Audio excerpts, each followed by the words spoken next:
Welcome on in. It is Monday morning on Morning Kickaround. I'm Robert. He's Jason. The world is a different place than last time when we were on the air. A massive world event transpired over the weekend. We should talk about, is a boycott of USA in World Cup 2026 a possibility? Okay, I'm going to say, not going to bury the lead. No, a boycott of the World Cup in 2026 is not a possibility. And I say that not to be cynical because I want there to be a boycott, but to say that the power dynamics involved in all of this pretty much assure that there won't be a boycott. We didn't get a boycott of Qatar 2022, which there was a lot of noise leading up into that tournament about the way that Qatar was building their tournament, the indentured servitude that a lot of people, foreign nationals in Qatar, were forced into. Look, there's always going to be something ugly about a big tournament. There's always going to be something ugly about the way these things come off. I mean, you can go back to 2014 and the way that Brazil cleared the favelas ahead of. They had the Olympics also in that time, and that same era, and they were doing things that lots of people in the international community were saying, "Hey, this isn't cool. Why are you doing this? Let's boycott." Now, this is a little bit different. What happened on Saturday, whatever you think of the action, and I certainly have my opinions. You may have seen them on my social media. I mean, I'm in Puerto Rico right now. I'm as close to Venezuela as people can get in American-controlled territory, right? And one of the impacts of what happened on Saturday was flights were canceled. Every flight was canceled out of San Juan, I'm assuming into San Juan as well, on Saturday around the action that the United States decided to take in capturing the president of Venezuela. Like that is a real world impact on American citizens, right? So you can't avoid like thinking about this. And then of course my world is soccer, my world is football. We're supposed to be welcoming the world to a party this summer. Now, Canada and Mexico are also involved, by the way. And of course, in the aftermath of what the United States decided to do with Maduro, the president of the United States also referenced Mexico and the president of Mexico and the way Mexico operates and drug cartels and things, which is nominally the reason for what's going on with Venezuela, right? So this is all wrapped up together. Like we can't pretend that this isn't out there. And I think it's justified for people who look at what happened with Russia getting internationally banned from competing in football, who look at the way people talked about Qatar, that looked at the way people talk about events like this and some of the bad things that come with them. It's justified on some level to say, should there be a boycott?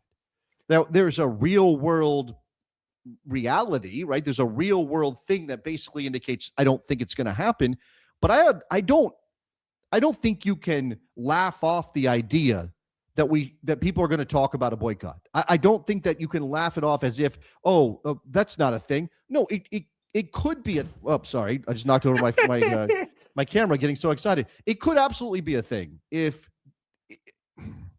again, is there reason to ask if we should talk about it? Absolutely. I don't know that it goes past that.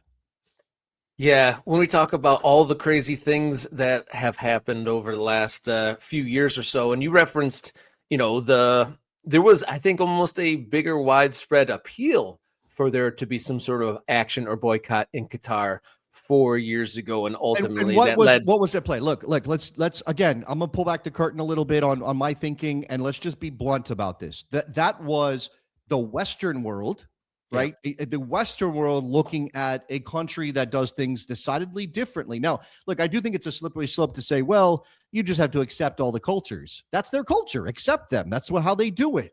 If there is victimization, if people are being exploited, if people are dying because of the conditions in building the stadiums for Qatar, then it's absolutely right to say maybe there should be action here internationally. Maybe these countries shouldn't play. Maybe if you are Western or otherwise a country who claims you care about human rights, you shouldn't be participating in that. Now, obviously, here we have military action, unilateral military action against a sovereign nation, right? And without getting into, I'm not a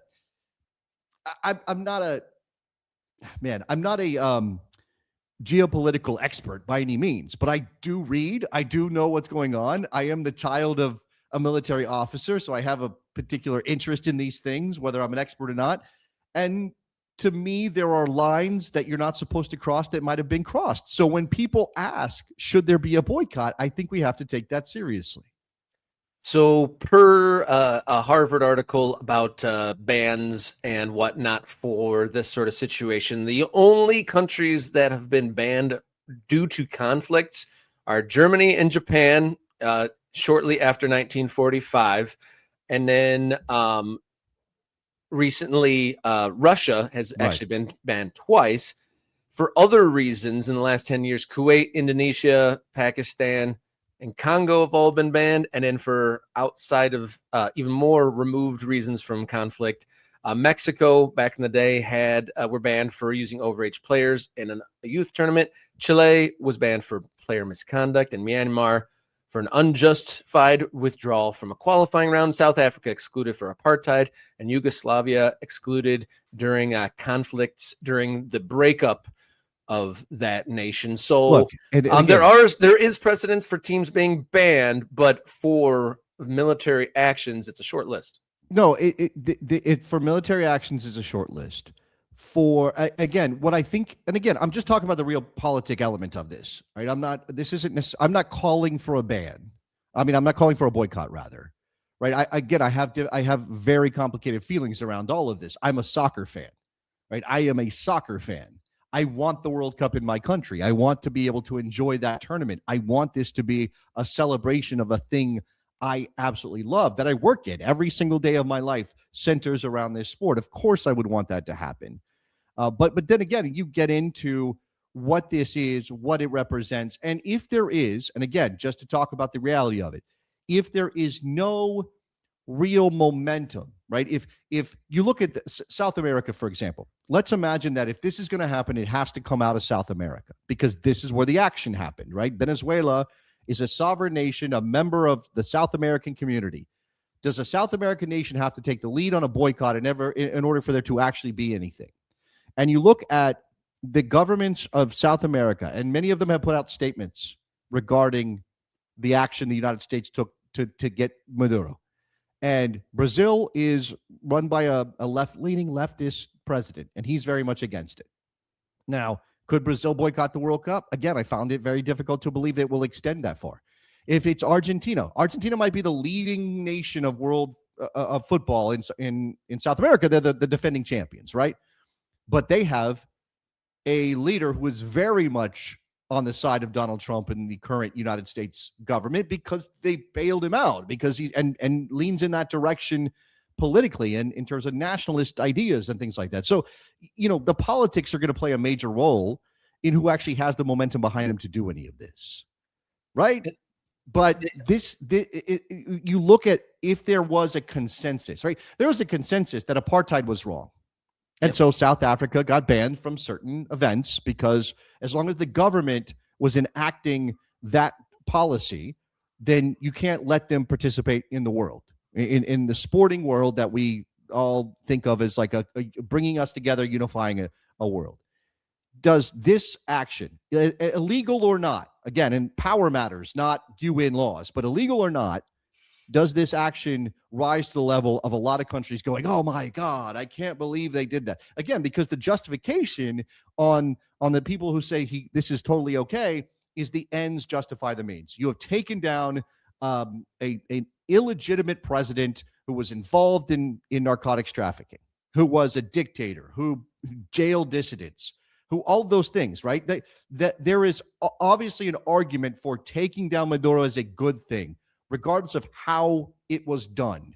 So the issue of a boycott then only comes from we object to you, to you violating the sovereignty of Venezuela, which again, people would say, well, but that's not the real president. He stole the election. It's not happening. Boycott's not happening.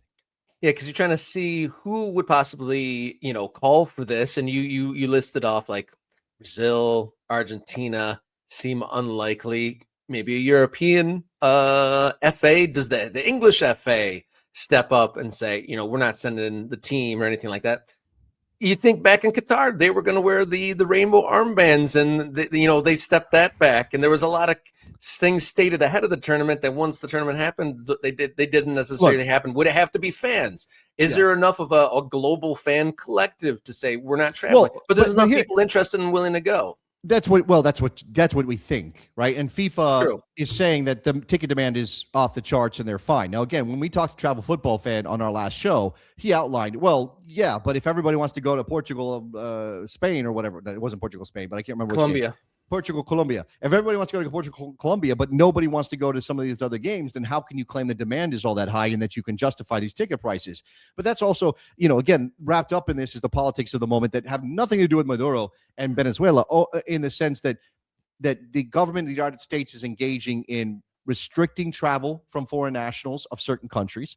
They are engaged in ejecting a lot of people from the country and from World Cup participating nations, right? So now you have this, that there was already a bubbling sense that this is not a good World Cup, or this is not a World Cup that the United States should be hosting because of those things. And then you throw this on top of it.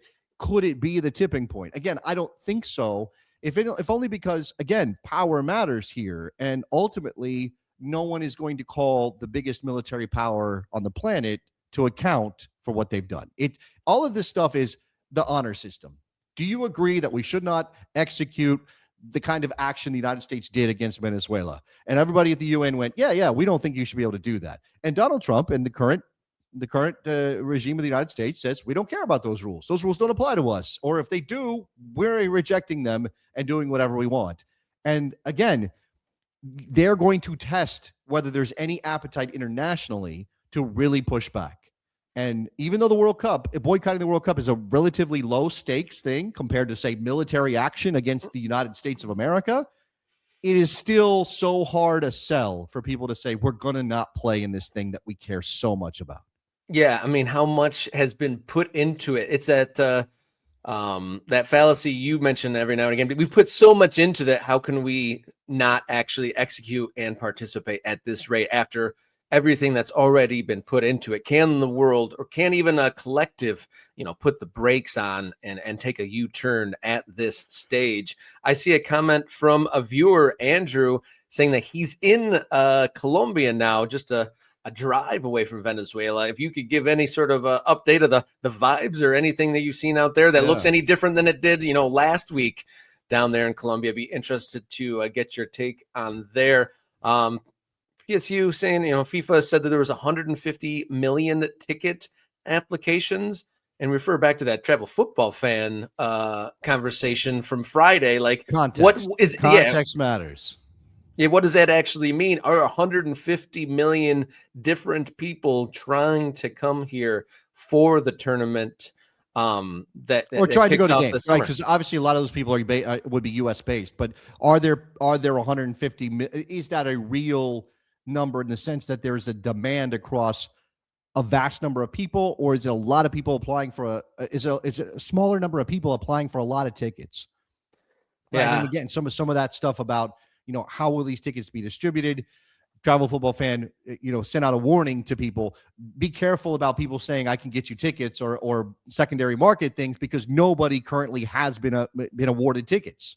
Like, it just hasn't happened yet. So again, all of this is just, it's all vaporware. Like, it's all just, it's talk is cheap, right? Saying, oh, there's 150 million applications. Okay, again, but if you're not giving us details on who those people are, where they come from, what it looks like, we don't know. It's all very opaque right now. It's definitely interesting here. Andrew replied in the chat, it's all about context, and how we interpret all this information in these events is all very contextual to where the news is coming. Andrew says he's in Calcutta, a border town, and there's widespread celebration here. Can't imagine Colombia boycotting. Well, again, and that's the thing. Okay, so I don't know about the politics of Colombia. I'm not an expert on that, and I'll defer to Andrew. But clearly, nobody liked Nicolas Maduro. Like, people did not like Nicolas Maduro. I mean, especially if you're a neighbor, or if you're a Venezuelan who saw him as a dictator who was heavy-handed in everything he did and punished people, and it was a terrible oppression was a fact of life in Venezuela, right? That is obviously at play here. And so anybody who ponders a boycott has to couch it in the United States violated international law. The United States violated Venezuela's sovereignty, and that's why we're doing this. And then they will be accused of, you twist it around, and now, you were okay with the narco trafficking dictator being in charge and oppressing his people. What are you? And again, it's a trap. It's a trap for everybody. Yeah, the spin zone is well crafted here in this instance and seemingly always. But I found a website, gameofthepeople.com. It lists 6 reasons to possibly boycott the World Cup in the United States. This was written previous to the weekend, but it does mention the matter at hand. 1, ticket prices. 2, 48 teams. 3, USA versus the world.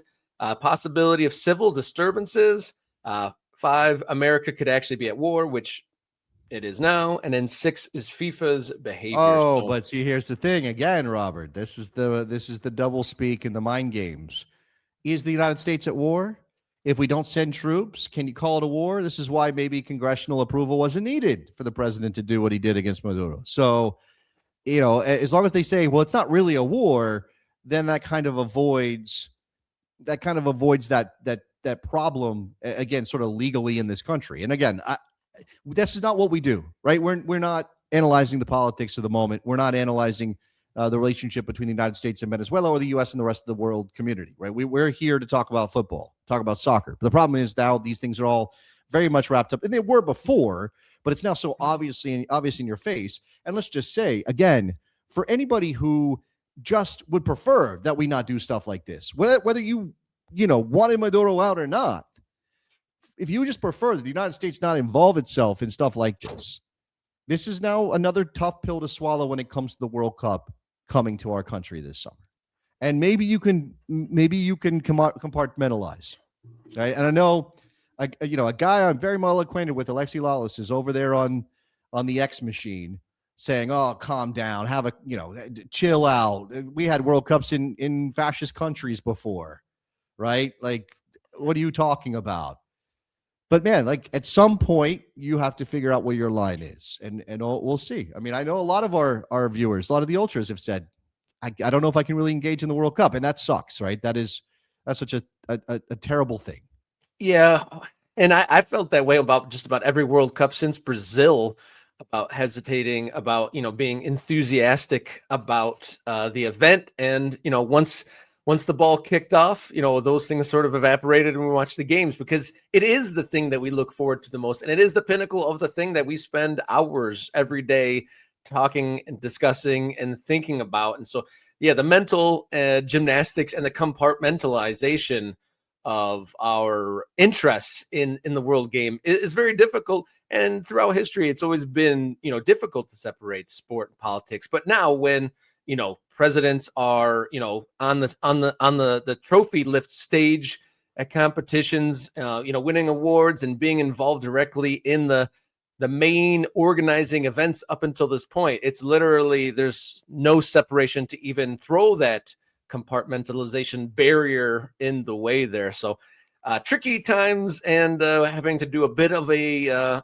limbo here, but curious to see if anything more comes from this, and if there really will be any fervor for a boycott. I mean, it's just about 48 hours or so since this, and I did some searching to see if there was any official statements from any FAs or anything. Haven't seen anything up until this point, so we're just speculating and reacting at this point. Yeah, and that's all we can do, right? That's all we can do. And my sense is that we will continue on the path. The buildup will continue. Again, we'll see what FIFA actually does with the tickets, and how many people get their hands on them and what that looks like. And we'll continue to follow that with Travel Football Fan. But again, I don't expect that we're going to see anything approaching a boycott.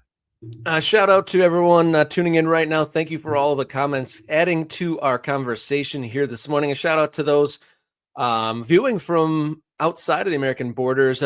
William Mera, 88, saying he's watching from Ecuador and likes our our projects content, talking about new stadiums and whatnot. And we will talk about the 2026 soccer calendar, because obviously we have the World Cup, but there's a whole lot going on. So we're kind of going to lay out the details of the timeline of 2026 ahead.